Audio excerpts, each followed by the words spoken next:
اعوذ باللہ من الشیطان الرجیم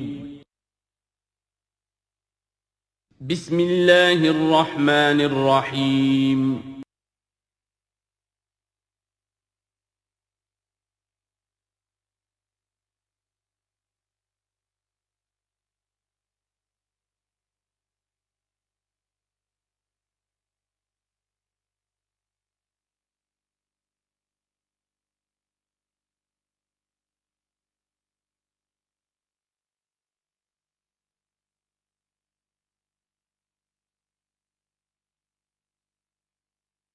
اذا جاءك المنافقون قالوا نشهد انك لرسول الله والله يعلم انك لرسوله والله يشهد ان المنافقين لكاذبون اتخذوا ايمانهم جنة فصدوا عن سبيل الله انهم ساء ما كانوا يعملون ذلك بانهم امنوا ثم كفروا فطبع على قلوبهم فهم لا يفقهون صدق الله العظيم رب اشرح لي صدري ويسر لي امري واحلل عقدة من لساني يفقهوا قولي۔ قرآن مجید میں جو مدنی صورتوں کا یہ سب سے بڑا گلدستہ ہے، اس کے ہم 4 جوڑے پڑھ چکے ہیں، 3 جوڑے، سورہ حدید اور سورہ مجادلہ، پھر سورہ حشر اور سورہ ممتحنہ، پھر مرکزی جوڑا سورہ صف اور سورہ جمعہ۔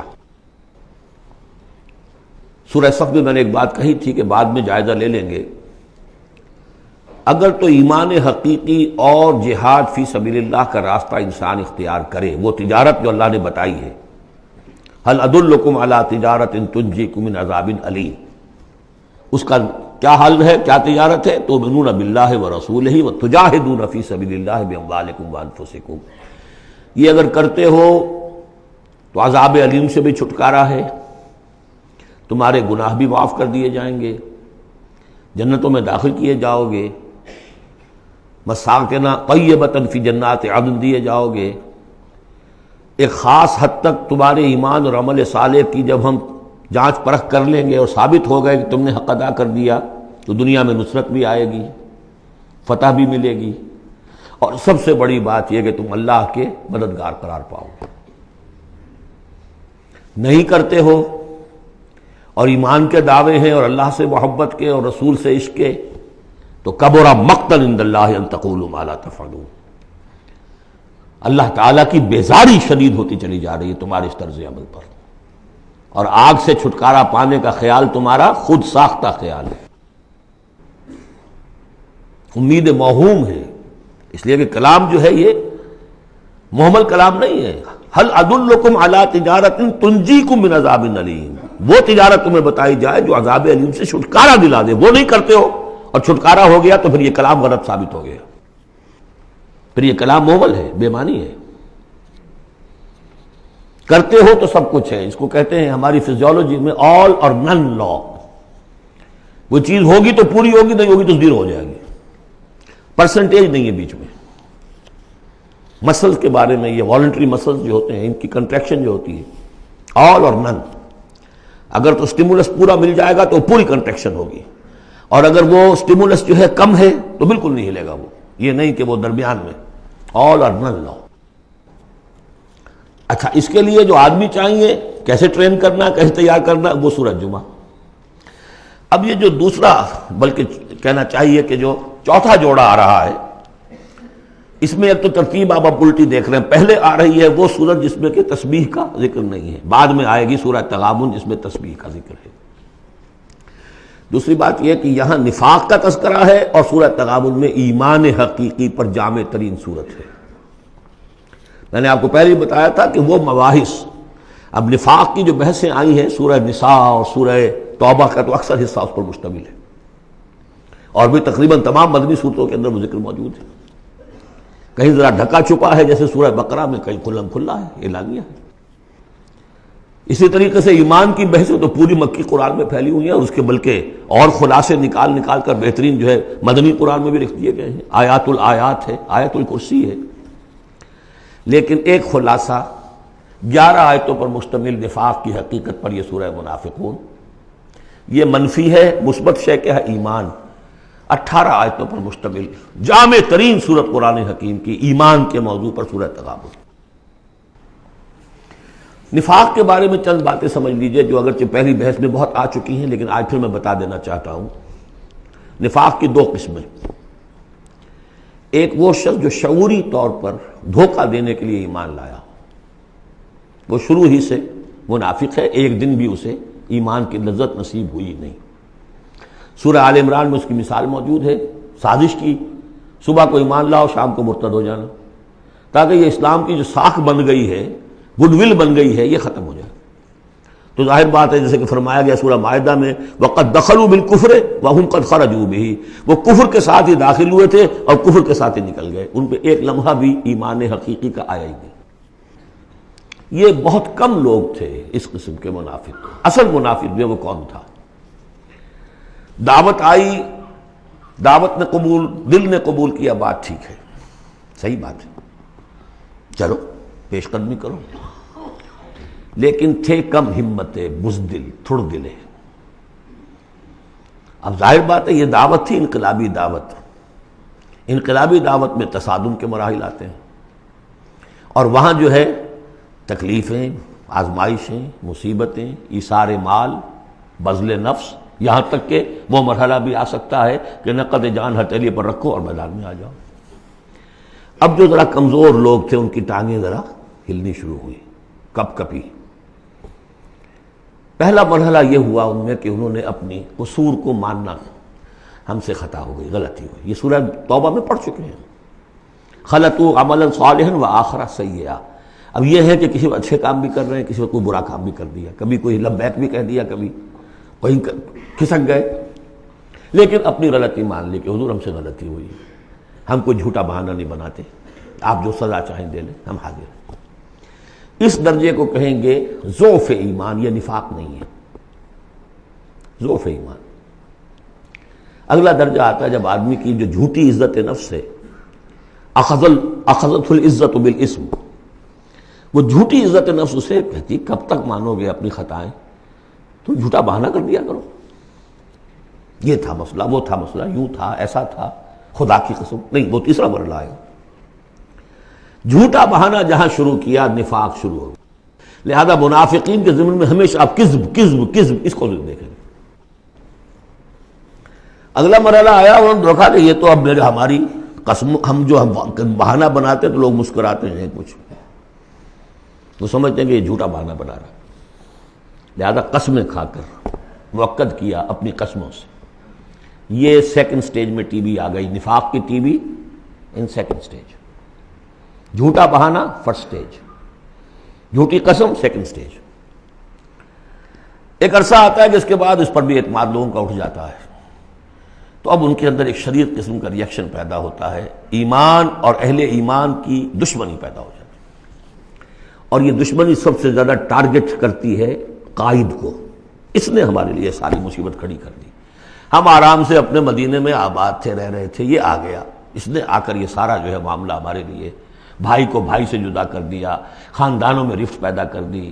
اب ہماری دوستیاں تھیں ان سے اوس اور خزرج کی دوستیاں تھیں، ان تمام یہودی قبائل سے ہمارے وہ سارے حلیفی تعلقات ٹوٹ گئے، وہ ساری دشمنی جو ہے اب یہ عداوت بن جاتی ہے اہل ایمان کی، اور خاص طور پر اہل ایمان کے قائد جو اس وقت کون تھے؟ محمد رسول اللہ۔ دس از دی تھرڈ سٹیج۔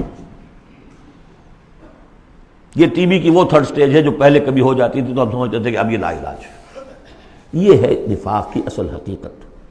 اسی لیے اس وقت جو لوگ کسی تحریکی تصور سے آشنا ہی نہیں، انقلابی تصور دین ان کے سامنے آیا ہی نہیں، وہ منافق نہیں ہو سکتا، وہ ضعیف الایمان آدمی ہے۔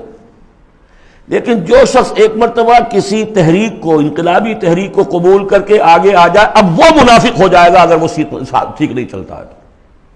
یہ بات میری جو ہے آج پلے باندھ لیجئے۔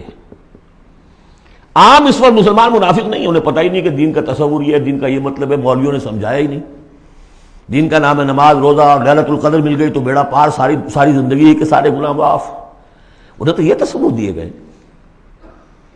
حج کرائے تو پاک ہو کے آ گئے، اور عمرہ کیا تو پاک ہو کے آ گئے، باقی یہ کہ تم جس طرح چاہو کماؤ۔ لہذا وہ بیچارے وہ منافق منافق نہیں ہے، وہ ضعیف الایمان ہے، جو بھی ہے وہ اللہ تعالیٰ جو معاملہ ان سے کرے۔ جو شخص کسی حقیقی انقلابی اسلامی تحریک سے متعلق ہو جائے اس کو حق سمجھ کر، پھر اگر وہ پیچھے ہٹ رہا ہے اس لیے کہ قائد میں اسے کوئی چیز ایسی نظر آئی کہ یہ تو غلط کار انسان ہے، دھوکے باز انسان ہے، ٹھیک ہے، پیچھے ہٹ جانا چاہیے۔ اگر یہ طریقہ کار جو اس نے بتایا تھا یہ اس سے منحرف ہو گیا ہے، پیچھے ہٹ جانا چاہیے۔ جو اس نے طریقہ کار بتایا تھا اس وقت ہمیں معلوم ہوا تھا ٹھیک ہے، لیکن اب ہم سمجھتے ہیں کہ ٹھیک نہیں ہے، پیچھے ہٹ جانا چاہیے۔ یہ سب ٹھیک، اس میں نفاق نہیں ہوگا، لیکن محض اس لیے کہ اب مشقت کرنی پڑ رہی ہے، محنت کرنی پڑ رہی ہے، اپنے کیریئر پر آنچ آ رہی ہے، اپنے لیے جو ہیں اور زندگی کی لذتیں جو ہیں ان میں ہمارا گھاٹا پڑ رہا ہے، یا یہ کہ کبھی امیر نے ڈانٹ دیا ہے، یہ تو ہوتا ہے جماعتوں کے اندر، ہوتا ہے، زجر بھی ہوتی ہے، توبیخ بھی ہوتی ہے۔ حضور نے یہاں تک بھی کہا کہ میرا جی چاہتا ہے کہ جو لوگ نہیں آتے فجر کی نماز میں کسی اور کو یہاں پر امام بنا کر کھڑا کر دوں اور جا کر ان کے گھروں کو آگ لگا دوں، یہ بھی تو کہا ہے محمد رسول اللہ صلی اللہ علیہ وسلم۔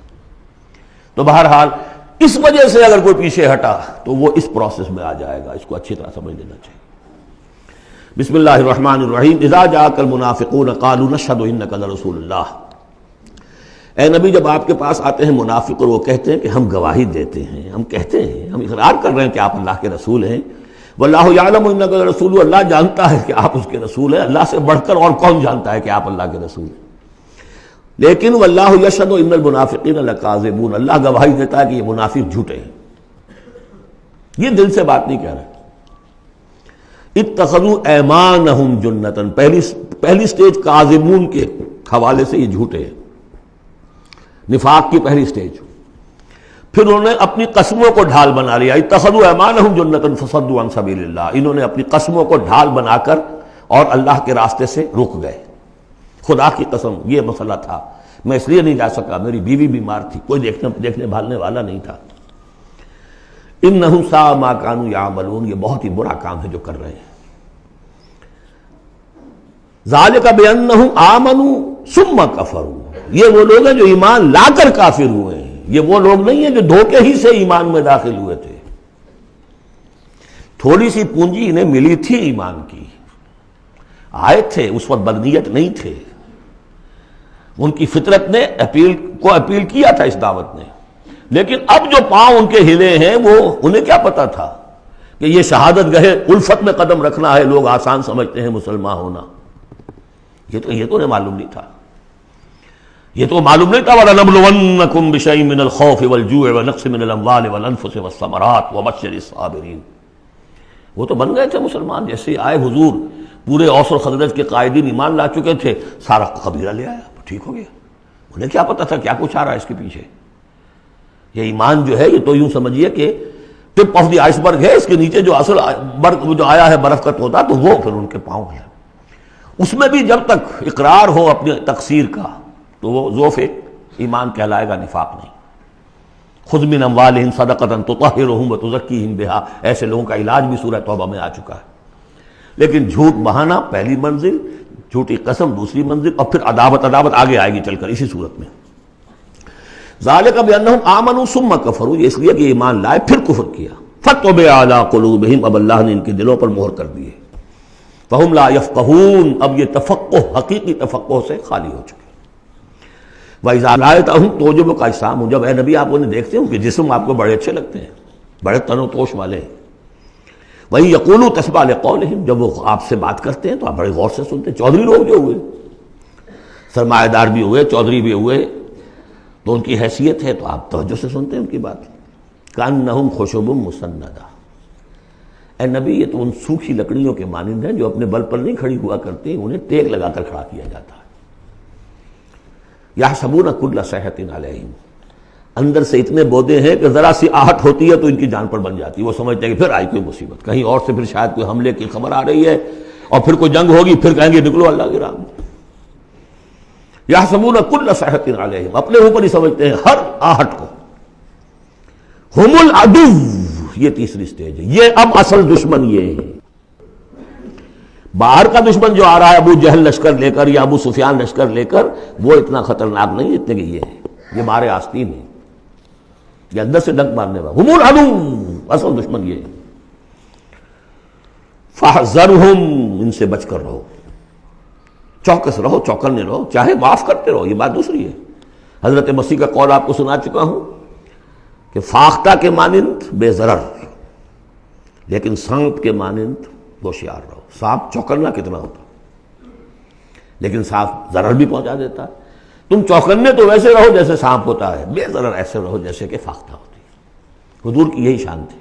جس نے آگے جھوٹی قدم کھائی، جھوٹا، ٹھیک ہے بھائی جاؤ، ٹھیک ہے، مروت، شرافت، جس پر کہ پھر اللہ کی طرف سے گرفت بھی آ گئی۔ عفا اللہ عنک لما اذنت لہم، اللہ معاف کرے آپ کو، یا اللہ نے آپ کو معاف کر دیا، کیوں آپ نے ان کو اجازت دے دی؟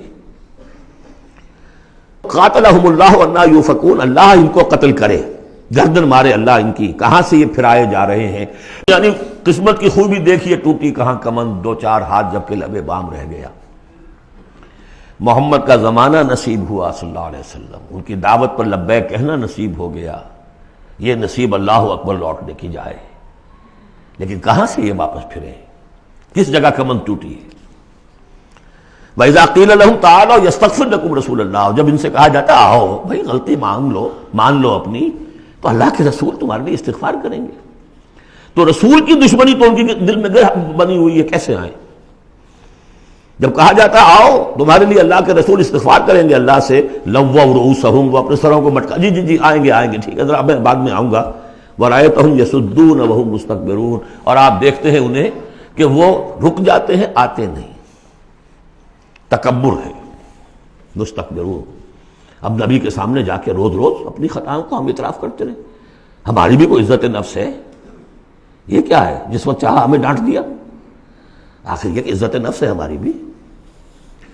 سواء علیہم استغفرت لہم ام لم تستغفر لہم، برابر ہے ان کے لیے نبی، چاہے آپ استغفار کریں چاہے نہ کریں، لن یغفر اللہ لہم، اللہ ان کو ہرگز معاف نہیں کرے گا۔ اس سے اگلی سٹیج میں یہ آیت آ چکی ہے سورہ توبہ میں، استغفر لہم او لا تستغفر لہم ان تستغفر لہم 70 مرۃ فلن یغفر اللہ لہم۔ اب اے نبی ان کے لیے تو چاہے آپ استغفار کریں چاہے نہ کریں، آپ 70 مرتبہ بھی استغفار کریں گے تب بھی اللہ ان کو معاف نہیں کرے گا۔ اور حضور کی مربت دیکھیے، حضور فرماتے ہیں کہ اگر مجھے یہ معلوم ہوتا کہ 70 سے زیادہ مرتبہ استغفار کرنے سے ان کی نجات ہو جائے گی تو میں 70 سے زیادہ مرتبہ استغفار کرتا، لیکن یہاں 70 مراد نہیں ہے، 70 سے مراد جتنی چاہے آپ استغفار کر لیں۔ ہم الذین، اب یہ عداوت کا جو ہے ان کا جو نقشہ ہے، یہ واقعات پیش کیے جا رہے ہیں۔ ایک غزوے سے واپسی پر دو مسلمانوں کی کچھ لڑائی ہو گئی، ایک مہاجر تھے اور ایک تھے انصاری۔ اب وہ پانی بھرنے پر کہیں، بلکہ ان کی بھی نہیں، ان کے خادموں کی لڑائی ہو گئی تھی۔ اس کو وہاں منافقوں نے اچھال دیا، مہاجرین اور انصار کا جھگڑا بنا دیا، اور کہا اس وقت آ کے عبداللہ ابن ابی نے، دیکھو تم نے اصل میں اے انصار، اے مدینے والو، یثرب والو، تمہاری مثال تو وہی ہے جو کہتے ہیں کہ سمن کلبک یا کولوک، اپنے کتے کو کھلا پلا کے موٹا کرو کہ کبھی تمہیں ہی کاٹے گا۔ تم نے ان کو جگہ دی، پناہ دی، کھلایا پلایا، اب یہ تمہارے سر کو آ رہے ہیں، غریبانوں کو آ رہے ہیں۔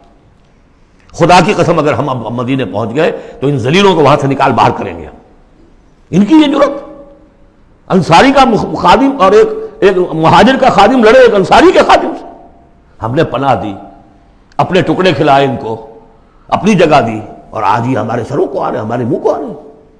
یہ بکواس اس نے کی۔ وہاں موجود تھے ایک نوجوان زید بن ارقم، انہوں نے جا کے حضور کو بتا دیا۔ حضور نے بلایا، نہیں جی جھوٹ پتہ میں نے نہیں کہا، یہ چھوکرے نے پتہ نہیں کہاں سے سن لیا، یہ چھوکرا کیا ہے یہ، اور آپ اس کی بات مان رہے ہیں میرے معاملے میں؟ خاموش رہے حضور۔ پھر یہ آیات اتر گئی جس نے چھوکرے کو صحیح ثابت کیا کہ کہا انہوں نے یہ۔ تو حضور نے فرمایا کہ لڑکے کے کان نے غلط نہیں سنا تھا، لیکن ایک بات نوٹ کر لیجئے، ان معاملات میں بھی حضور کوئی اقدام نہیں کر سکے عبداللہ ابن ابی کے خلاف، یہ نوٹ کرنے کی بات ہے۔ یہ جو لوگ سمجھتے ہیں کہ مکمل سٹیٹ قائم ہو چکی تھی مدینے میں، فوراً حضور کے جاتے ہی بڑی حماقت کے اندر مبتلا ہے۔ یہ ضرور ہے کہ حضور کو وہاں ایک حیثیت حاصل ہو گئی، لیکن جو تصور ہمارا ہے اس زمانے میں سٹیٹ، ریاست میں کبھی یہ ہو سکتا ہے کہ فوج میں سے 1000 میں سے 300 بھاگ جائیں، ان سے کوئی باز پرس بھی نہ ہو بعد میں؟ Is it possible؟ آج کی جدید ریاست میں کہیں یہ ممکن ہے کہ آپ کہیں اور عدالت کسی اور عدالت میں اپنا مقدمہ لے جائیں، محمد کی عدالت میں نہیں جانا جی، ہمیں تو یہودیوں کی عدالت میں جانا ہے۔ منافقین یہ کرتے تھے، کوئی پکڑ نہیں تھی۔ پکڑ کب شروع ہوئی ہے؟ فتح مکہ کے بعد۔ اب یہ اس کی خوش قسمتی تھی عبداللہ ابن ابی کہ اس سے پہلے یہ واصل جہنم ہو گیا خود ہی، ورنہ یہ کہ فتح مکہ کے بعد ریاست قائم ہوئی ہے۔ یہی وجہ ہے کہ اس کے بعد پھر جب جنگ کا اعلان ہوا ہے تو جو نہیں گئے ان سے باس پرس ہوئی ہے، حساب کتاب ہوا، اس سے پہلے نہیں۔ تو اصل میں اسٹیٹ جو ہے عبداللہ ابن ابی کا یہاں پہ بھی خاموش۔ ایک موقع پر جب کہ تہمت کا معاملہ چل رہا تھا تو ایک دفعہ حضور کے زبان مبارک سے ایسے الفاظ میں نکل گئے، دکھا دل، کہ کیا کوئی شخص نہیں ہے کہ جو مجھے اس ایذا رسان شخص جو ایذا پہنچا رہا ہے اس کی ایذا سے بچا سکے۔ اب اندیا ظاہر تھا صاف کہ کیا کوئی شخص اس کو قتل نہیں کر سکتا۔ اب واقعات مختلف آتے ہیں، ایک واقعے میں تو یہاں تک آتا ہے کہ سعد ابن معاذ موجود تھے، انہوں نے کہا کہ حضور آپ مجھے حکم دیجئے میں قتل کرتا ہوں اس کو۔ سعد ابن عبادہ تھے، وہ خزرج میں سے تھے، وہ فوراً تم یہ اس لیے کہہ رہے ہو کہ وہ خزرج کا آدمی ہے۔ تو معلوم یہ ہوا کہ وہ جو قبائلی عصبیتیں تھیں کسی نہ کسی درجے میں ابھی موجود تھیں، ایک دن میں صاف نہیں ہوتی یہ چیزیں۔ پھر حضرت سعد بن عبادہ کہتے ہیں حضور سے، حضور اس شخص کے معاملے میں نرمی کیجئے، اصل میں اس شخص کو ہم بادشاہ بنانے کا فیصلہ کر چکے تھے، اس کے لیے ہم تاج تیار کر چکے تھے، آپ آئے تو اس کے سارے خواب جو ہیں وہ بکھر گئے، اس کا ایک طرز عمل ہے، لیکن یہ کہ اس کا اثر ہے ہمارے قبیلے میں۔ حکمت اور مصلحت کا تقاضا یہ ہے کہ اس کے خلاف اقدام نہ کیا جائے، یہ بات سمجھ۔ ابھی ریاست اس درجے کی نہیں تھی کہ ان تمام چیزوں کو بالکل، ان مصلحتوں کو بالکل نظر انداز کرتے ہوئے جو قدم چاہے اٹھا دیں، یہ نہیں۔ اب کتنا بڑا کفر ان کا چلا آ رہا ہے یہاں پر۔ ہم الذین یقولون لا تنفقوا علی من عند رسول اللہ حتی ینفضوا، یہی ہے وہ لوگ جو کہتے ہیں کہ مت خرچ کرو ان پر جو اللہ کے رسول کے گرد جمع ہو گئے ہیں، دیکھنا ان بستیوں کو تم کے ویراں ہو گئیں، یہ سب بھاگ جائیں گے اگر تم ان کے اوپر خرچ نہ کرو، حتی ینفضوا، یہاں تک کہ وہ منتشر ہو جائے۔ وَلِلَّهِ خَزَائِنُ السَّمَاوَاتِ وَالْأَرْضِ، حالانکہ اصل خزانے کائنات کے آسمان اور زمین کے اللہ کے اختیار میں ہیں، وَلَٰكِنَّ الْمُنَافِقِينَ لَا يَفْقَهُونَ، لیکن ظاہر بات ہے کہ منافقین اس کا فہم نہیں رکھتے۔ يَقُولُونَ لَئِن رَجَعْنَا إِلَى الْمَدِينَةِ لَيُخْرِجَنَّ الْأَعَزُّ مِنْهَا الْأَذَلَّ، اور وہ کہتے ہیں اگر ہم مدینے لوٹ گئے، اب چونکہ فوج واپس آ رہی تھی ایک جنگ سے، اب جب مدینے پہنچ جائیں گے تو لازماً جو عزت والے ہیں نکال باہر کریں گے ان ذلیلوں کو، اور ذلیل سے مطلب کمزور، ذلیل کا مطلب جو ہے وہ ہماری زبان میں جو ہوتا ہے کمینہ، وہ نہیں ہے، ان کو ہم نکال باہر کریں گے۔ وَلِلَّهِ الْعِزَّةُ وَلِرَسُولِهِ وَلِلْمُؤْمِنِينَ، حالانکہ عزت تو اللہ کی ہے اور اہل ایمان کی ہے، اللہ کے رسول کی ہے اور اہل ایمان کی ہے۔ وَلَٰكِنَّ الْمُنَافِقِينَ لَا يَعْلَمُونَ، لیکن یہ منافق جانتے نہیں۔ لیکن ہوا یہ کہ جب یہ قول پہنچا ہے، عبداللہ ابن ابی کے بیٹے کا نام بھی عبداللہ ہے، وہ بڑے مخلص نوجوان، خالص، صادق القول، صادق الایمان، انہیں معلوم ہے میرے باپ نے یہ کہا ہے، تو مدینے میں دروازے میں کھڑے ہو گئے ننگی تلوار لے کر، اپنے باپ سے کہا ہے کہ جب تک تم یہ نہیں مانو گے کہ تم ذلیل ہو، عزت ہے اللہ کے لیے اور اس کے رسول کے لیے اور اہل ایمان کے لیے، اس وقت تک مدینے میں گھسنے نہیں دوں گا۔ فریاد بھی کی، حضور سے بھی کہا، لیکن پھر کہنا پڑا اس کو کہ ہاں اللہ، اس کا رسول اور اہل ایمان عزت والے ہیں، ہم ذلیل ہیں، تب داخل ہوئے۔ اب اگلی 3 آیات جو دوسرے رکوع کی ہیں اس میں اس کا علاج ہے۔ علاج جو ہے ایک پریونٹیو ہوتا ہے، کیوریٹیو۔ پریونٹیو یہ ہے کہ اس مرض کی چھوت نہ لگے، ٹیکہ لگاؤ، اسمال پاکس کا ٹیکہ لگا دو، چھوت نہیں لگے گی۔ ایک یہ کہ اگر ہو ہی جائے تو پھر یہ ہے کہ اس کا علاج۔ پریونٹیو کیا ہے؟ یا ایھا الذین آمنوا لا تلھکم اموالکم ولا اولادکم عن ذکر اللہ، اہل ایمان تمہیں غافل نہ کرنے پائیں تمہارے اموال اور تمہاری اولاد اللہ کی یاد سے۔ ومن یفعل ذلک فاولئک ھم الخاسرون، اور جو کچھ یہ کریں گے تو وہی خسارے میں رہیں گے۔ اب ذکر سے مراد صرف وہ ذکر نہ سمجھیے تسبیح، اللہ یاد رہے، اپنا فرض یاد رہے، آدمی چاق و چوبند رہے، اپنے فرض کی ادائیگی کے لیے کمر بستہ رہے، یہ سب ذکر میں ہے۔ جہاد سے غافل نہ کر دے تمہارے مال اور اولاد، ان میں اتنا انہماک ہو جائے کہ وقت ہی نہیں، میں کیا کروں جی، وقت ہی نہیں، وقت کہاں سے آئے گا؟ آپ نے معبود بنا رکھا ہے اپنے سٹینڈرڈ آف لیونگ کو، سٹیٹس کو، سٹیٹس سمبل معبود ہے، اب اسی کو پوج رہے ہیں آپ صبح سے شام، اور رات کے اوقات میں بھی سوچ بچار اسی کی ہے۔ تب کہیں جا کر وہ سمبل جو ہے قائم رہتا ہے. تو کیسے ہوگا؟ اس کا جو ہے کیوریٹو ٹریٹمنٹ وہ کیا ہے؟ دیکھیے نفاق الف اس میں ڈال دیجئے، انفاق یہ اس کا علاج ہے.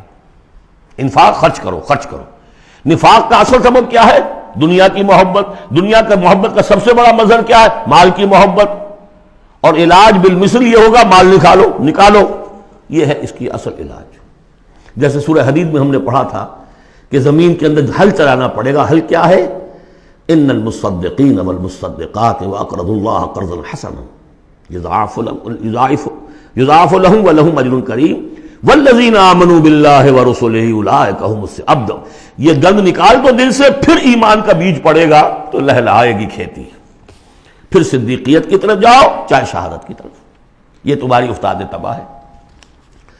وَأَنفِقُوا مِمَّا رَزَقْنَاكُم مِّن قَبْلِ أَن يَأْتِيَ أَحَدَكُمُ الْمَوْتُ. اور خرچ کر دو اس میں سے جو کچھ ہم نے تمہیں دیا ہے، اس سے پہلے کہ تم میں سے کسی کی موت کا وقت آئے.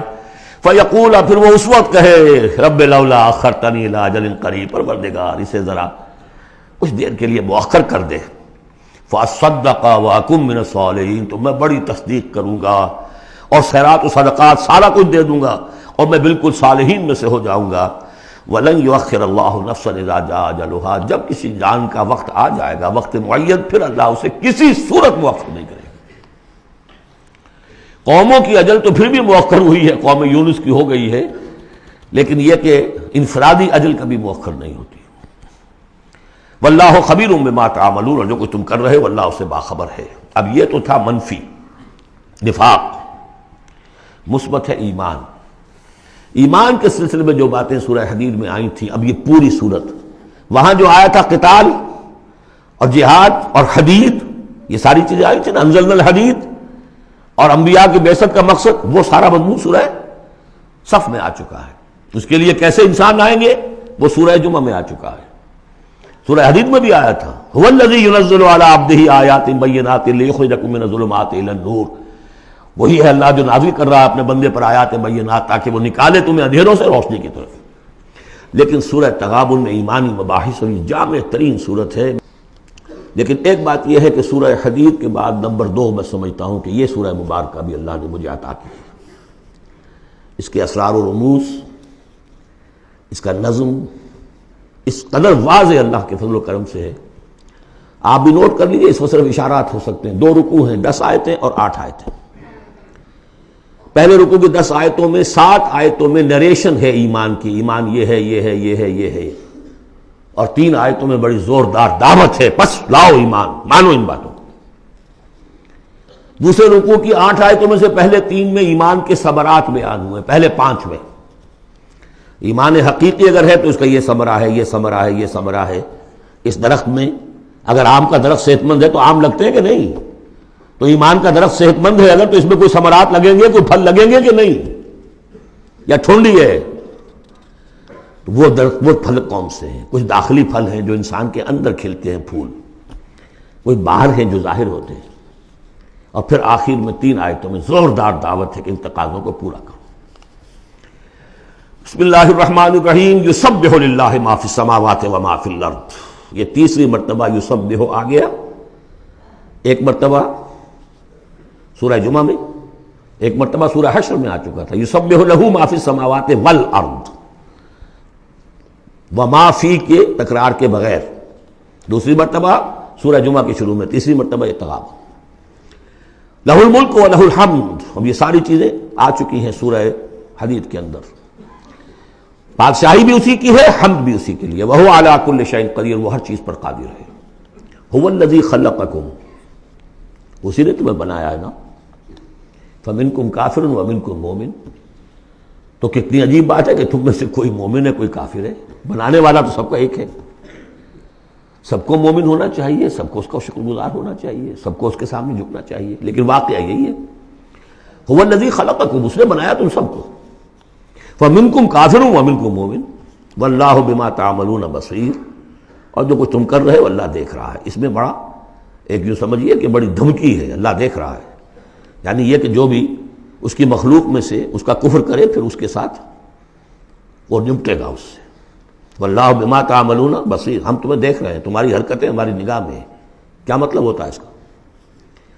خلق السماوات والارض بالحق، اس نے آسمان اور زمین پیدا کیے ہیں ایک پرپس کے ساتھ، باطل نہیں ہے یہ تخلیق، عبث نہیں ہے یہ تخلیق، حق کے ساتھ، با مقصد، با نتیجہ، اور خاص طور پر تم اس کی کریشن کا کلائمیکس، وَصَوَّرَكُمْ فَأَحْسَنَ صُوَرَكُمْ، اور تمہاری جو نقشہ کشی کی ہے تو کتنی عمدہ کی ہے، انسان کا جسم، اس کا اریکٹ پوسچر، پھر کس طریقے سے جو اس میں جنسیں بنائی گئی ہیں، کس قدر کامل ہم آہنگی ہوتی ہے، پھر چہرے پہ جو نقش و نگار ہے، ایک ایک چیز پر غور کرو، فَصَوَّرَكُمْ وَأَحْسَنَ صُوَرَكُمْ، بہترین صورت بنائی تمہاری، وَإِلَيْهِ الْمَصِيرُ، اسی کی طرف لوٹ کر بھی آنا ہے، یہ سب کچھ بنا کر ایسے نہیں چھوڑ دیا تمہیں، تم اتنی گھٹیا شے نہیں ہو کہ بس اٹھا کے پھینک دی، نہ کھلونا ہو کہ کھیلے اور بس اس کے بعد جیب اگتا گیا،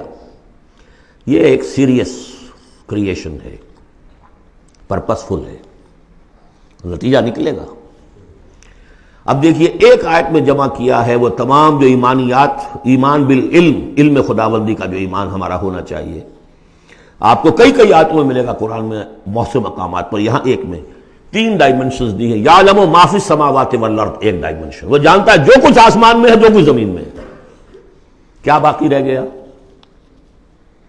لیکن سیکنڈ ڈائمنشن، وَيَعْلَمُ مَا تُسِرُّونَ وَمَا تُعْلِنُونَ، وہ بھی جانتا ہے جو تم چھپاتے ہو اور وہ بھی جانتا ہے جو تم ظاہر کرتے ہو۔ تیسری ڈائمنشن اور آئی، وَاللَّهُ عَلِيمٌ بِذَاتِ الصُّدُورِ، سینوں کے اندر جو کچھ ہے وہ پنہاں ہے، وہ بھی اللہ جانتا ہے۔ میں کافی عرصے تک متردد رہا کہ یہ تو پھر تکرار ہو گئی، جو کچھ ہم چھپاتے ہیں وہی ہمارے سینے میں ہے نا، اور تکرار محض کلام کا عیب ہے، یقیناً یہاں کوئی اور بات ہونی چاہیے۔ تو جب انکشاف ہوا کہ اس سے مطلب ہے even your sub conscious mind which even you don't know yourself what is lurking in the subconscious mind، تمہارے تحت الشعور کے اندر جو طوفان اٹھتے رہتے ہیں اللہ تو اسے بھی واقف ہے، he knows you through and through، وہ تمہارے جین سے واقف ہے، هو عالم بكم اذ انتم اجنۃ فی بطون امہاتکم، اپنی ماؤں کے پیٹ میں جنین کی شکل میں تھے، اللہ تب بھی جانتا تھا تمہیں، تو وہ تو تمہارے سب کانشیس مائنڈ، تم نہیں بات جانتے رہے، تمہیں نہیں معلوم، تم بسا اوقات دھوکہ کھا جاتے ہو، تمہارا تحت الشعور جو ہے وہ تمہیں دھوکہ دیتا ہے، لیکن اللہ اس سے بھی واقف ہے۔ الم یاتکم نبأ، اب 4 آیتیں ہو گئی ایمان باللہ پر، اگرچہ اسی میں مضمر ہے ایمان بالآخرہ بھی، معاد بھی، 2 آیتیں ایمان باللہ پر، الم یاتکم نبأ الذین کفروا من قبل، کیا تمہارے پاس خبریں آج نہیں چکی ہیں ان لوگوں کی جنہوں نے کفر کیا تھا پہلے؟ قوم نوح، قوم ہود، قوم صالح، پورا مکی قرآن پڑھ چکے ہو نا،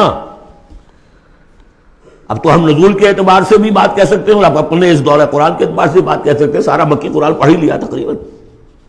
الم یاتکم نبأ الذین کفروا من قبل، کیا آ نہیں چکی تمہارے پاس خبریں ان کی جنہوں نے کفر کیا تھا پہلے؟ اب اس کا تجزیہ کیا ہے، فذاقوا وبال امرہم، انہوں نے اپنے معاملے کی سزا چکھ لی، دنیا میں ہلاک کر دی گئی، وَلَهُمْ عَذَابٌ علیم، اور ابھی ان کے لیے عذاب علیم منتظر بھی ہے، ابھی تو عالم برزخ میں ہے نا، عذاب علیم جو آخرت کا ہے وہ تو ابھی منتظر ہے، اعد اللہ لہم عذابا علیما، تیار کر کے رکھا ہوا ہے۔ تجزیہ اگلی آیت میں، ذالک بأنہ کانت تأتیہم رسلہم بالبینات، یہ اس لیے ہوا کہ ان کے پاس ان کے رسول آتے رہے واضح نشانیاں لے کر، واضح نشانیاں، واضح معجزے بھی اللہ نے جس کو دیے، فقالوا، تو انہوں نے کہا اب بشر یہدوننا، کیا بشر انسان ہمیں ہدایت دیں گے؟ فکفروا، اس پر کفر کیا انہوں نے، وتولوا، اور رخ پھیر لیا، گردن موڑ لی، واستغنى اللہ، اللہ بھی غنی ہے، اللہ تو غنی ہے ہی ہے، واللہ غنی حمید، اللہ غنی ہے، حمید ہے، اللہ نے بھی کہا دفع ہو جاؤ، جدھر جانا جاؤ۔ اب یہاں آیا بہت باریک نکتہ، شاید آپ کو بھی وہ برا لگے، اچھا نہ لگے۔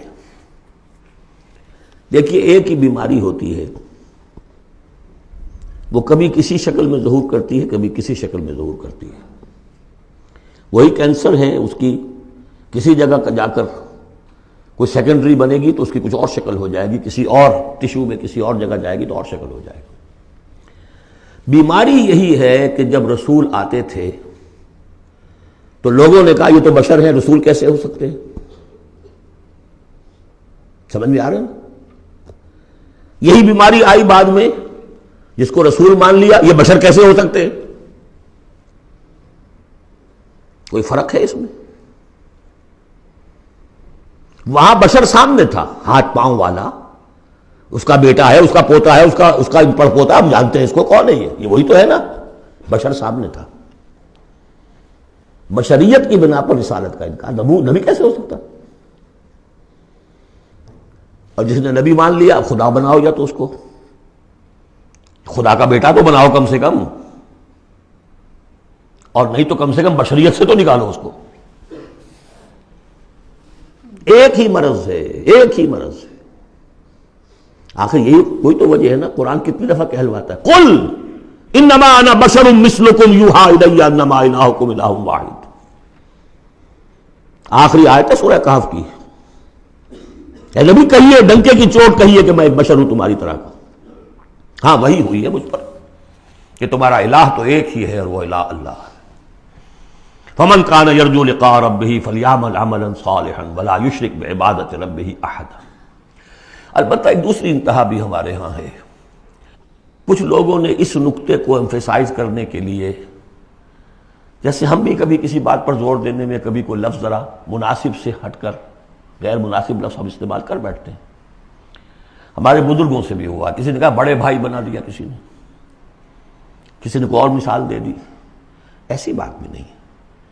نبی کے بعض خصائص ایسے بھی ہیں کہ جو واقعتاً عام بشر کے نہیں ہیں۔ یہ حدیث بھی تو محمد رسول اللہ کی صلی اللہ علیہ وسلم، کہ جب آپ سے یہ شکایت کی لوگوں نے، حضور آپ صوم وصال رکھتے ہیں، ہمیں نہیں رکھنے دیتے، ہمیں منع کرتے ہیں آپ۔ صوم وصال یہ ہے کہ آج روزہ رکھا اور اس کو آج شام کو افطار نہیں کیا، پھر رات چل رہا ہے وہ روزہ، اگلا دن بھی، تو 2 دن کا صوم وصال ہو گیا، اگلی روز شام کو جا کے کھولا، یہ صوم وصال ہے۔ پھر 3 دن کا، 4 دن کا آپ تو رکھتے ہیں، ہمیں اجازت نہیں دیتے۔ فرمایا ایکم مثلی، تم میں سے کون مجھ جیسا ہے؟ ابھی تو عند ربی، میں اپنے رب کے پاس رات گزارتا ہوں، وہ یطعمنی ویسقین، وہ مجھے کھلاتا پلاتا ہے۔ تو بعض پہلو ہے، نبی اپنی پشت سے بھی دیکھتا تھا صلی اللہ علیہ وسلم، ہم تو نہیں دیکھتے۔ تو خصائص ہیں۔ پھر نبی کو ساری سیر کرا دی گئی، آسمانوں کی، زمین کی۔ کہاں لے گئے؟ عند سدرۃ المنتہی، عندہا جنت المأوی، اذ یغشی السدرۃ ما یغشی، ما زاغ البصر وما طغی۔ تو یہ معاملہ بھی نہیں، لیکن بنیادی طور پر وہ انسان ہے، انسانی عواطف و میلانات بھی تھے۔ چوٹ لگتی تھی تو درد ہوتا تھا، زخم کا وار لگا ہے تو اس پہ سے خون کا فوارہ چھوٹا ہی چھوٹا ہے، بچہ فوت ہو رہا ہے تو آنکھوں میں آنسو آئے ہی آئے ہیں، کبھی بد دعا بھی نکل گئی ہے۔ کیف یہدی اللہ قوما خضبوا وجہ نبیہم بالدم، سب پڑھ چکے ہیں ہم یہ پورا قرآن مجید میں۔ لیکن یہ ہے کہ رسالت کا انکار بربنائے بشریت اور بشریت کا انکار بربنائے رسالت، یہ دونوں چیزیں غلط ہیں، اور یہ ہم بدل ہیں۔ ذالک بأنہ کانت تأتیہم رسلہم بالبینات فقالوا بشر یہدوننا فکفروا وتولوا واستغنی اللہ واللہ غنی حکیم۔ اب ایک آیت میں آ رہی ہے ایمان بالآخرہ، زعم الذین کفروا، ذرا اس کے زور کا اندازہ کیجئے گا۔ زعم الذین کفروا ان لن یبعثوا، زوم ہو گیا ہے انہیں، غلط خیال ہو گیا ہے کہ وہ اٹھائے نہیں جائیں گے۔ قل، اب ذرا نوٹ کیجئے، بلا وربی لتبعثن ثم لتنبؤن بما عملتم، کہہ دو اے نبی کیوں نہیں، اور مجھے میرے رب کی قسم ہے۔ کون کھا رہا ہے قسم؟ محمد رسول اللہ صلی اللہ علیہ وسلم۔ لتبعثن، تم لازماً اٹھائے جاؤ گے، ثم لتنبؤن بما عملتم۔ یہ اس پر جو خطبہ تھا حضور کا پہلا خطبہ جو آپ نے دیا ہے بنو ہاشم کو دعوت میں، وہ میرے کتابچے میں موجود ہے، دعوت اللہ اردو میں اور کال ٹو اللہ انگریزی میں، اس کا متن موجود ہے، وہ ہے کہ اس کی شرح ہے۔ واللہ لتموتن کما تنامون ثم لتبعثن کما تستيقظون ثم لتجزون بالاحسان واحسانا، واللہ لَتَمُوتُنَّ كَمَا تَنَامُونَ، خدا کی قسم تم سب مر جاؤ گے جیسے روزانہ رات کو سو جاتے ہو. ثُمَّ لَتُبْعَثُنَّ كَمَا تَسْتَيْقِظُونَ، جیسے روزانہ صبح کو بیدار ہو جاتے ہو ایسے اٹھا لیے جاؤ گے قیامت کے دن. ثُمَّ لَتُحْسَبُنَّ بِمَا تَعْمَلُونَ، پھر تمہارا حساب کتاب لیا جائے گا جو تم نے عمل کیا ہے. ثُمَّ لَتُجْزَوُنَّ بِالْإِحْسَانِ إِحْسَانًا وَبِالسُّوءِ سُوءًا، پھر بدلہ ملے گا بھلائی کا بدلہ برائی کا بدلہ. وَإِنَّهَا لَجَنَّةٌ أَبَدًا أَوْ لَنَارٌ أَبَدًا. قُلْ بَلَىٰ وَرَبِّي لَتُبْعَثُنَّ ثُمَّ لَتُنَبَّؤُنَّ بِمَا عَمِلْتُمْ وَذَٰلِكَ عَلَى اللَّهِ يَسِيرٌ، اور یہ اللہ پر بہت آسان ہے. 7 آیتیں پوری ہو گئیں. 4 ذات و صفات، 2 رسالت، 1 آخرت. اب سنیے فَآمِنُوا بِاللَّهِ، یہ فا بہت اہم ہے یہاں پر. بس ایمان لاؤ اللہ پر اور اس کے رسول پر. وَالنُّورِ الَّذِي أَنزَلْنَا، اس نور پر جو ہم نے نازل فرمایا. وَاللَّهُ بِمَا تَعْمَلُونَ خَبِيرٌ، جو کچھ تم کر رہے ہو اللہ اس سے باخبر ہے. اب یہاں دیکھیے ریورس ہو جائے گا آرڈر، ریشو پروپورشن. اب یہاں ایک آیت میں اللہ اور اس کے رسول کا ذکر آ گیا، اور اس میں بھی واللہ بما تعملون خبیر کے اندر آخرت کا ذکر ہے. اللہ باخبر ہے، تو اللہ کے پاس یہ ساری خبریں اس نے رکھی ہوئی ہیں. کوئی ریسرچ، کوئی تھیسس لکھنا ہے اس کو تمہیں سزا دینے کے لیے. لیکن اب 2 آیتیں آ رہی ہیں شاندار آخرت کے لیے. یوم یجمعکم لیوم الجمع ذالک یوم التغابن، جس دن کے وہ جمع کرے گا تمہیں اس جمع ہونے والے دن، وہ ہے ہار اور جیت کے فیصلے کا دن. جو اس روز جیتا وہ جیت گیا، جو اس روز ہارا وہ ہار گیا. یہ دنیا کی ہار اور جیت کیا ہے؟ کچھ بھی نہیں. ایک ڈرامے کے اندر کوئی جیت گیا کوئی ہار گیا، نہ وہ جیت ہے اور نہ یہ ہار ہے. اصل جیتا وہ جو وہاں جیتا، اصل ہارا وہ جو وہاں ہارا. ذالک یوم التغابن، وہ ہے ہار اور جیت کے فیصلے کا دن. ومن یؤمن باللہ، جیت کس کی ہوگی؟ جو ایمان لائے اللہ پر، ویعمل صالحا، اور عمل کرے اچھے. اس کی تفصیل کچھ آگے آ جائے گی کیا کیا عمل کرنے ہیں. یکفر عنہ سیئاتہ، اللہ تعالیٰ اس سے اس کی برائیوں کو دور کر دے گا. ویدخلہ جنات تجری من تحتہا الانہار، اور ان باغات میں داخل کرے گا جن کے دامن میں ندیاں بہتی ہوں گی. خالدین فیہا ابدا، وہ رہیں گے اس میں ہمیشہ ہمیش. ذالک الفوز العظیم، یہ ہے بڑی کامیابی. والذین کفروا وکذبوا بآیاتنا اولئک اصحاب النار خالدین فیہا، اور جو لوگ انکار کریں گے اور تکذیب کریں گے ہماری آیات کی، وہ ہوں گے جہنمی اور رہیں گے اس میں ہمیشہ ہمیش. وبئس المصیر، اور یہ برا ٹھکانہ ہے. 10 آیات میں ایمانیات ثلاثہ کی بہترین جامع ترین تعبیر، تجزیہ اور ایک زوردار دعوت ایمان. فآمنوا باللہ ورسولہ. اب جو 8 آیات ہیں 5 میں اب ثمرات ایمانی. پہلا ثمرہ کیا ہے؟ ما صاب من مصیبت الا باذن اللہ ومن یؤمن باللہ یہد قلبہ واللہ بکل شیء علیم. اگر اللہ پر ایمان حقیقت میں دل میں پیدا ہو گیا تو تمہیں معلوم ہے کہ پتہ تک جنبش نہیں کر سکتا جب تک کہ اللہ کا اذن نہ ہو. تم پر کوئی مصیبت کیا بغیر اللہ کے اذن کے آ گئی ہے؟ کیا بغیر اس کے علم کے آ گئی ہے؟ اور اگر اللہ کی اذن سے آئی ہے تو تمہارے ایمان کا تقاضا ہے کہ سمجھو کہ اس میں خیر ہی ہوگا، چاہے یہ مجھے اس وقت بری لگ رہی ہے، مجھے اچھی نہیں لگ رہی ہے، خیر ہوگا. عسیٰ ان تکرہوا شیئا وہو خیر لکم. لہذا بندہ مومن کی زبان پر کیا دل میں بھی کبھی اللہ کے خلاف شکایت کا انداز پیدا نہ ہو. یہد قلبہ، تسلیم و رضا، جو اللہ کی طرف سے آئے. ہم بھی تسلیم کی خو ڈالیں گے، بے نیازی تیری عادت ہی صحیح. نہ شود نصیب دشمن کے شود ہلاک تیغت، سر دوستاں سلامت کے تو خنجر آزمائی. اے اللہ جو تیری طرف سے خیر، بیدک الخیر. یہ تسلیم و رضا ہے، مقام تسلیم. علامہ اقبال نے بہت پرشکو انداز میں کہا ہے کہ اقدہا کے مقام رضا کشود مرا، برو کشید ز پیچا کے ہست و بود مرا. آدمی میں تکلیف کیوں آئی، کیا آئی، اس نے کیا، اس نے کر دیا، یہ ہو گیا تھا، وہ ہو گیا تھا، یہ نہیں کرنا چاہیے تھا، میں نے یہ کام غلط کیا. لگے رہو اسی پیچ و تاب. بندہ مومن کہتا ہے جو آیا میرے رب کے حکم سے آیا. کوئی بھی ذریعہ بن گیا ہو وہ ٹھیک ہے، اس کے بدلہ لیں وہ ٹھیک ہے، وہ قانون کا معاملہ ہے.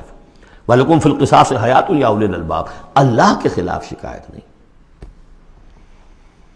بنو کشید نہ پیچا کہ ہست بود مرا، یہ ہے، یہ تھا، یہ کیوں ہو گیا، یہ کیسے ہو گیا، اس سارے چکر سے مجھے نکال لیا۔ کس چیز نے نکال لیا؟ کہ عقدہا کے مقام رضا کشود مرا، یہ مقام رضا نے کیسے کیسے میرے عقدے حل کر دی۔ اب میں تفصیل میں جا نہیں سکتا، اس پر میرے بڑے بڑے کیسز موجود۔ یہ بتا رہا میں بھول گیا ہوں آپ کو کہ وہ جو منتخب نصاب جس کا میں تذکرہ کرتا آیا ہوں، یہ ساری صورتیں ان میں داخل ہیں۔ یہ اس کا چوتھا حصہ جو تھا سورہ صف، سورہ جمعہ، سورہ تغابن، سورہ منافقون، اور یہ سورہ تغابن دوسرے حصے کی صورت ہے، یہ ایمان کی حقیقت پر۔ سورہ فاتحہ، سورہ آل عمران کی آخری آیات، سورہ نور کی آیات نور، اور پھر یہ تغابن۔ تو پہلا ہے نتیجہ تسلیم و رضا۔ دوسرا نتیجہ، یہ تو اندر نکلا نا، دل کے اندر احساسات ہیں، یہ پھول اندر کھلتا ہے، باہر نظر نہیں آتا۔ باہر نظر آنے والا بڑا پھول کیا ہے؟ وَأَطِیعُوا اللَّهَ وَأَطِیعُوا الرَّسُولَ فَإِن تَوَلَّیْتُمْ فَإِنَّمَا عَلَىٰ رَسُولِنَا الْبَلَاغُ الْمُبِینُ۔ اطاعت کرو اللہ کی اور اطاعت کرو رسول کی، پھر اگر تم پیٹھ موڑ لو گے تو جان لو کہ ہمارے رسول پر سوائے صاف صاف پہنچا دینے کی کوئی ذمہ داری نہیں، باقی تمہیں خود جواب دہی کرنی پڑے گی۔ اس نے پہنچا دیا، اس نے حکم بتا دیا، اللہ کا یہ حکم ہے۔ وَأَحَلَّ اللَّهُ الْبَيْعَ وَحَرَّمَ الرِّبَا، تم پڑے رہو اپنے الجھنوں میں اور اشکالات میں، انما البیع مثل الربا، لیکن احل اللہ البیع وحرم الربا، اللہ نے حلال کیا ہے بیع کو، حرام کیا ربا کو۔ ہو آر یو، یہ ہو آر یو سے مجھے وہ شعر بھی یاد آ گیا ہے جو مقام تسلیم و رضا پر کہا ہے اکبر الآبادی نے۔ رضائے حق پہ راضی رہ، یہ حرف آرزو کیسا یوں ہو جائے۔ اچھا تم اللہ کو سکھا رہے ہو، یو وانٹ ٹو ٹیچ ہم آرزو، رضائے حق پہ راضی رہے، یہ حرف آرزو کیسا، خدا خالق، خدا مالک، خدا کا حکم تو کیسا، تو وہی ہو آر یو، اللہ نے فیصلہ کیا ہے یہ حرام ہے یہ حلال ہے۔ تم اللہ کو مانتے ہو کہ نہیں؟ نمبر ایک۔ رسول کو مانتے ہو کہ نہیں؟ نمبر دو۔ قرآن کو مانتے ہو کہ نہیں؟ نمبر تین۔ پھر کوئی دلیل نہیں، نو آرگیومنٹس، آئیدر اوبے اور گو اوے، تیسرا راستہ کوئی نہیں۔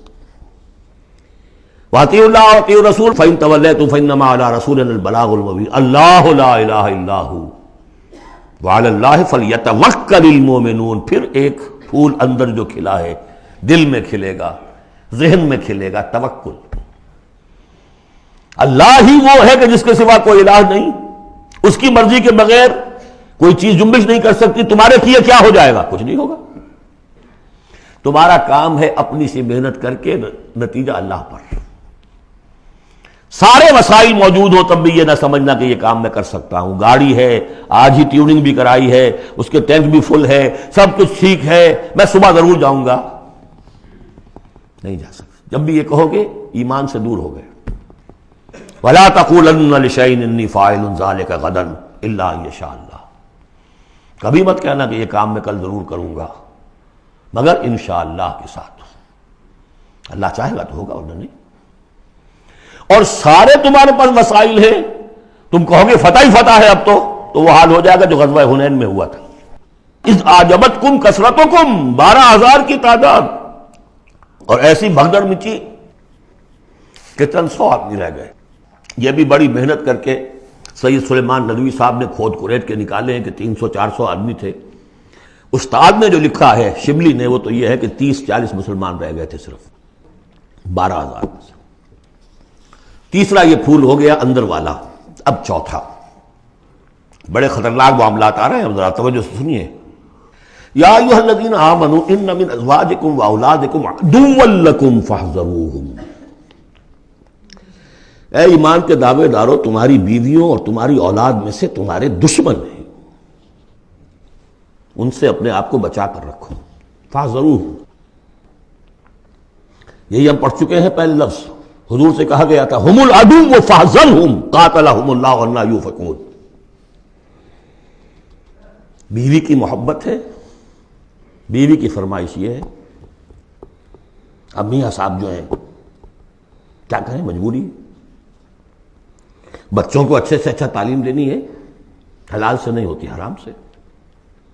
گھر بار چھوڑو، ملک چھوڑو، جاؤ باہر، بوڑھے ماں باپ مر رہے، پانی دینے والا کوئی نہیں، اور ڈالر اور پیٹرول ڈالر کمانے کے لیے بیٹے گئے ہوئے باہر، کیا کریں؟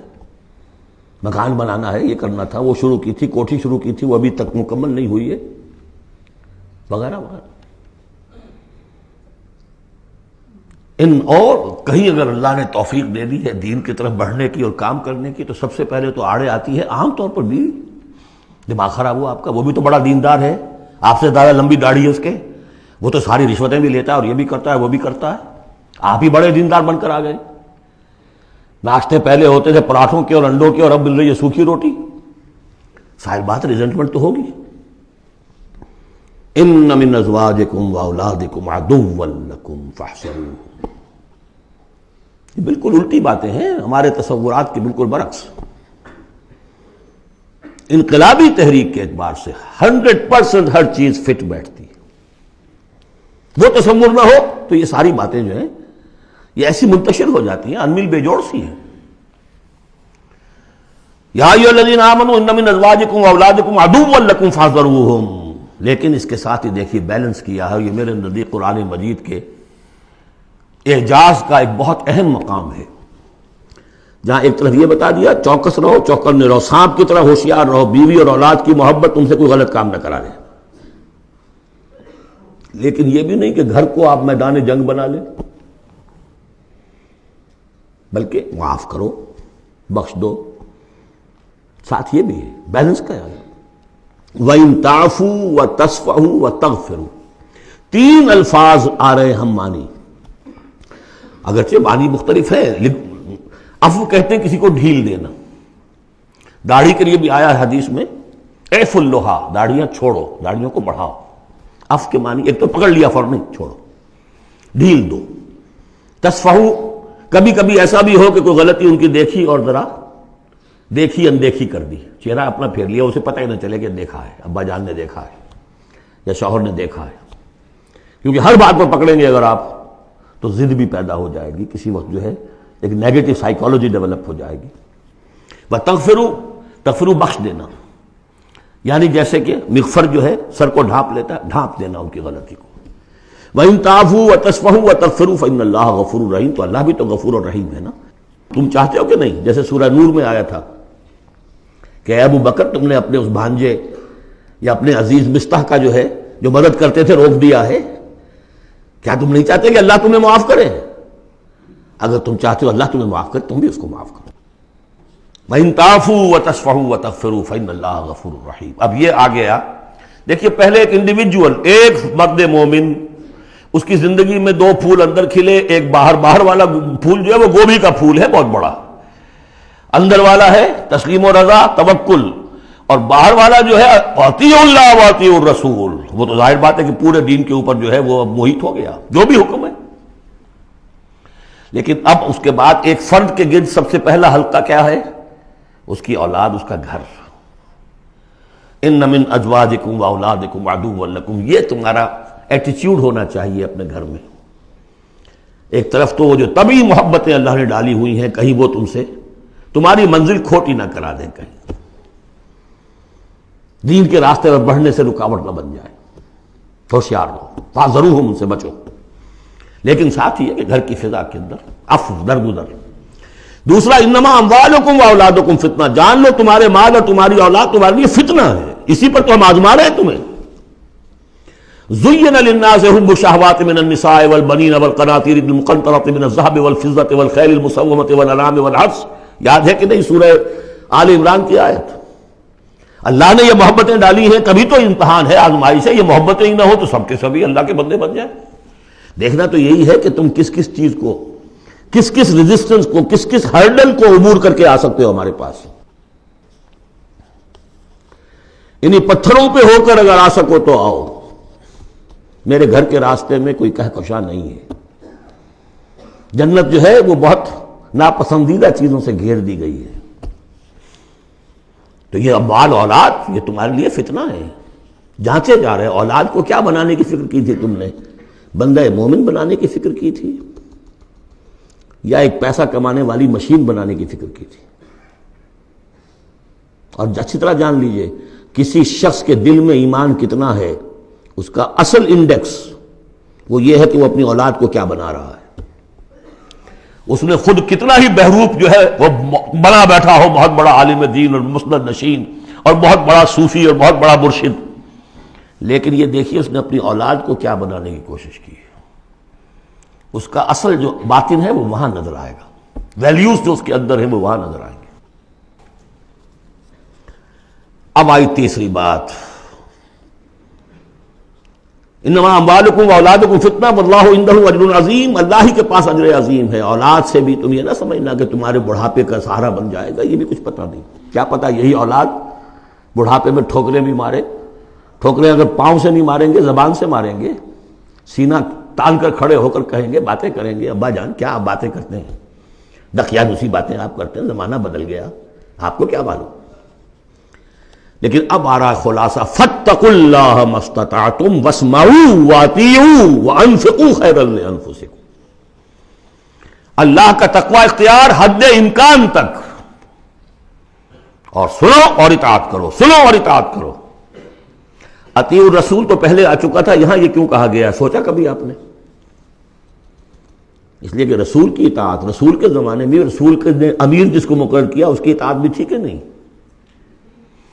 من اطاعنی فقد اطاع اللہ ومن عصانی فقد عصى اللہ ومن اطاع امیری فقد اطاعنی ومن عصى امیری فقد عصانی۔ غزوہ احد میں اصل جو معصیت ہوئی تھی، نافرمانی ہوئی تھی، وہ کمانڈر کی ہوئی تھی، جہاں سے کہ تیر انداز ان کے حکم کے باوجود، روکنے کے باوجود چلے گئے تھے۔ کیسے سزا دی اللہ نے۔ پھر حضور کے زمانے میں تو حضور تھے، آئندہ کون ہوں گے؟ کوئی اللہ کا بندہ ہوگا جو پھر کھڑا ہو، من انصاری اللہ، جو دین کا ہی کام کرنے کے لیے داعی کھڑے ہوئے ہیں، دعوتیں ہیں، حسن بننا شہید کھڑے ہوئے، مولانا مودودی کھڑے ہوئے، مولانا الیاس صاحب کھڑے ہوئے، پچھلی صدیوں میں سید احمد بریلوی کھڑے ہوئے، لوگ کھڑے ہوتے رہیں گے۔ من انصاری اللہ، کون ہے جو میرے ساتھ ہاتھ بٹائے؟ اب آپ دیکھیے اس زمانے میں کون ہے، قبول کیجئے، فاسمعوا واطیعوا، پھر اس کا حکم سنیے اور مانیے، ڈسپلن پارٹی، ورنہ کیا ہوگا؟ کچھ بھی نہیں۔ عید آزاداں شکوہ ملک و دین اور عید محکومہ ہجوم مومنین، یہ 30 لاکھ کا ہجوم مومنین ہے جو حج میں ہوتا ہے۔ اگر یہ جماعت ایک ہوتی کسی ایک امیر کے نیچے 30 لاکھ کی، ایک امیر، عظیم الشان انقلاب۔ وانفقوا، اور خرچ کرو، خیرا لانفسکم، یہی تمہارے لیے، خود اپنے لیے بہتر ہے، لگا دو جو بھی کچھ دیا ہے۔ وہی دیکھیے جہاں پہ سورہ حدید، آمنوا باللہ ورسولہ وانفقوا مما جعلکم مستخلفین فیہ فالذین آمنوا منکم وانفقوا لہم اجر کبیر ومن یوق شح نفسہ فاولئک ھم المفلحون، اور جو اپنی جی کے لالچ سے بچا لیے گئے، بخل سے نجات پا گئے، وہی ہیں کہ جو اصل میں فلاح، آخری فلاح کو پہنچیں گے۔ ان تقرضوا اللہ قرضا حسنا، اگر تم اللہ کو قرض حسن دو، یضاعف لکم، وہ تو اس کو تمہارے لیے دگنا کرے گا، چوگنا کرے گا، 700 گنا کرے گا، فیغفر لکم، اور تمہیں بخش دے گا۔ واللہ شکور حلیم، اللہ شکور بھی ہے، حلیم بھی ہے۔ شکور اتنا ہے کہ تم جو بھی کچھ کرتے ہو قدر کرتا ہے کہ میرے بندے نے یہ کیا میرے لیے، اور حلیم اتنا ہے کہ تم نہیں بھی دیتے تو فوراً تمہاری گردن نہیں ناپتا، حلیم الطبع ہے۔ عالم الغیب والشہادہ، وہ جاننے والا ہے کھلے اور چھپے کا، تمہارے سامنے جو کچھ ہے وہ بھی اور جو تم سے غائب ہے اس کا بھی۔ العزیز الحکیم، یہ وہ صورت تھی جس کے شروع میں العزیز الحکیم نہیں آیا تھا، یہاں اختتام پر آ گیا، وہ العزیز ہے الحکیم۔ بارک اللہ لی ولکم فی القرآن العظیم ونفعنی وإیاکم بالآیات والذکر الحکیم۔